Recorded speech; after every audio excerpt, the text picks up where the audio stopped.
Remember we met, I could tell by your smile you hadn't been with a good. Hi friends, எல்லோரும் எப்படி இருக்கீங்க? உங்களை பார்த்ததில் எனக்கு ரொம்ப ரொம்ப சந்தோஷம். இன்றைக்கும் நிறைய ஃப்ரெண்ட்ஸ் நம்ம சேனலுக்கு வந்திருக்கீங்க. எல்லாருக்குமே ரொம்ப ரொம்ப நன்றி. இன்றைக்கி நம்ம கிச்சனில் என்ன பார்க்க போகிறோன்னா, அரைக்கீரை எப்படி கடையிறது அப்படின்றது தான் பார்க்க போகிறோம். நல்லா தக்காளி புளியெல்லாம் போட்டு கடைவாங்க பார்த்தீங்களா, ரொம்ப டேஸ்ட்டாக இருக்கும். அதை தான் உங்களோட ஷேர் பண்ணிக்க வந்திருக்கேன். வாங்க அது எப்படி செய்யலான்னு பார்க்கலாம். அதுக்கு முன்னாடி நம்ம சேனலை சப்ஸ்கிரைப் பண்ணி வச்சுக்கோங்க. கூடவே இருக்கிற பெல் ஐக்கானே ப்ரெஸ் பண்ணி வச்சுக்கோங்க. Thank you friends. இன்னைக்கு நம்ம கிச்சனில் அரைக்கீரை புளி போட்டு கடையிறது எப்படி அப்படின்றது தான் பார்க்க போகிறோம். அதுக்கு நான் அரைக்கீரை ஒரு கட்டு எடுத்து க்ளீன் பண்ணிவிட்டு நல்லா கழுவிட்டு எடுத்து வச்சுருக்கேன். இப்போ இதை ஸ்டவ் ஆன் பண்ணிவிட்டு இதில் ஒரு அரை டம்ளர் தண்ணி ஊற்றி வேக வைக்கணும். அரைக்கீரை நல்லா க்ளீன் பண்ணி எடுத்து வச்சுக்கோங்க.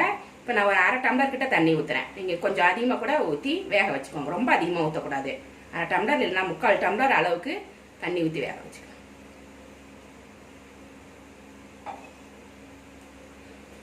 இப்போ இந்த கீரை கூட என்னென்ன போடணும் அப்படின்னு பார்க்கலாம். பச்சை மிளகா காரத்துக்கு ஏற்ற மாதிரி எடுத்து வச்சுக்கோங்க. ஒரு 10 பல்லு பூண்டு எடுத்து வச்சுக்கோங்க. ஒரு சின்ன துண்டு புளி சின்ன சைஸாக எடுத்து வச்சுக்கோங்க. 3 தக்காளி கட் பண்ணி வச்சுருக்கேன். அதையும் கட் பண்ணி போட்டுக்கோங்க. இது எல்லாமே இப்போ கீரை கூடவே போட்டு வேக வைக்க போகிறோம். இப்போ புளியை போட்டுக்கலாம், தக்காளியும் போட்டுக்கலாம். இப்போ அதிகமாக இருக்கிற மாதிரி இருக்கும். வேக வேக கீரை வெந்த உடனே இடம் நிறைய கிடச்சிரும், குறைஞ்சிரும் அளவு. இப்போ ஃபுல்லாக இருக்கிற மாதிரி இருக்குது பாருங்கள். இப்போ எல்லாமே இந்த கீரை கூட போட்டு காரத்துக்கு ஏற்ற மாதிரி பச்சை மிளகா போட்டுக்க.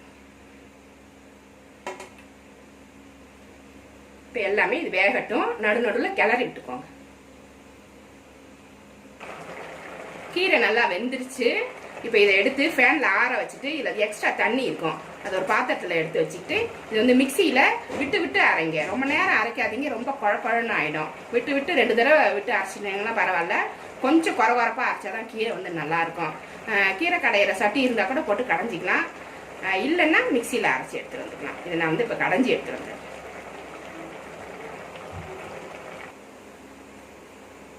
கீரை அரைச்சி எடுத்துகிட்டு வந்தாச்சு. இப்போ வானல் சூடு பண்ணியிருக்கேன். இதில் கொஞ்சமாக நல்லெண்ணெய் ஊற்றிக்கலாம். உங்களுக்கு விருப்பமான எண்ணெயை ஊற்றிக்கோங்க. கீரைக்கு நல்லெண்ணெய் சரியாக மேட்ச் ஆகும். டேஸ்ட்டும் நல்லாயிருக்கும், உடம்புக்கும் நல்லது. இன்னும் கொஞ்சம் கூட ஊற்றிக்கலாம். அரை கரண்டி நல்லெண்ணெய் ஊற்றிக்கிறேன் நான். எண்ணெய் சூடாயிருச்சு. 1 ஸ்பூன் கடுகு உளுந்தம்பருப்பு போட்டு தாளிச்சு,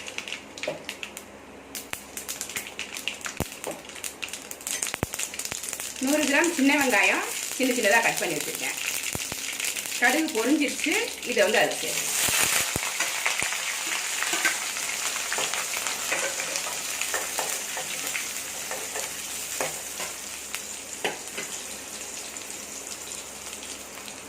கொஞ்சமாக கருவேப்பிலையும் சேர்த்து வதக்கிக்கலாம். காரம்லாம் நம்ம கீரையோடய போட்டுட்டோம். அதனால் இப்போ நம்ம மிளகா போட வேண்டிய அவசியம் இல்லை. வெங்காயம் கருவேப்பிலை மட்டும் நம்மளுக்கு போதும்.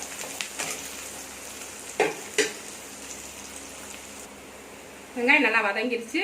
கீரையை இதில் சேர்த்துட்டு இதுக்கு தேவையான உப்பை சேர்த்து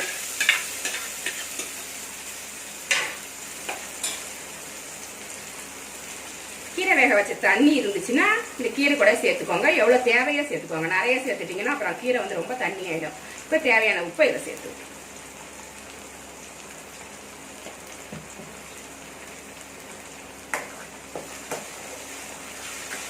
ரொம்ப டேஸ்ட்டாக இருக்கும் இந்த கீரை.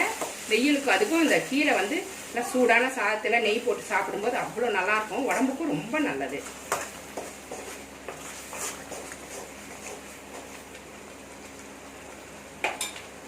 இப்போ ஸ்டவ் ஆஃப் பண்ணிடலாம். இது ரெடி ஆயிடுச்சு. இப்போ லாஸ்ட்ல ஒரே ஒரு ஸ்பூனு இல்லை 2 ஸ்பூன் நெய் போடுறேன் நான். போட்டு கிளறி வச்சு அவ்வளோதான். இப்போ கீரை ரெடி ஆயிடுச்சு. சூப்பராக இருக்கும் இந்த கீரை. சுட சுட சாதத்தில் இந்த கீரை போட்டு சாப்பிடும்போது அவ்வளோ நல்லா இருக்கும். ரொம்ப மேட்சாக இருக்கும். இந்த ரெசிபி உங்களுக்கு பிடிச்சிருந்தா நம்ம சேனலை சப்ஸ்கிரைப் பண்ணி வச்சுக்கோங்க. கூடவே இருக்கிற பெல் ஐக்கானே ப்ரெஸ் பண்ணி வச்சுக்கோங்க. லைக் பண்ணுங்க, ஷேர் பண்ணுங்க, கமெண்ட் பண்ணுங்க. இவ்வளோ நேரம் என்னோட வீடியோவை பார்த்தா எல்லாருக்குமே நன்றி. Thank you friends.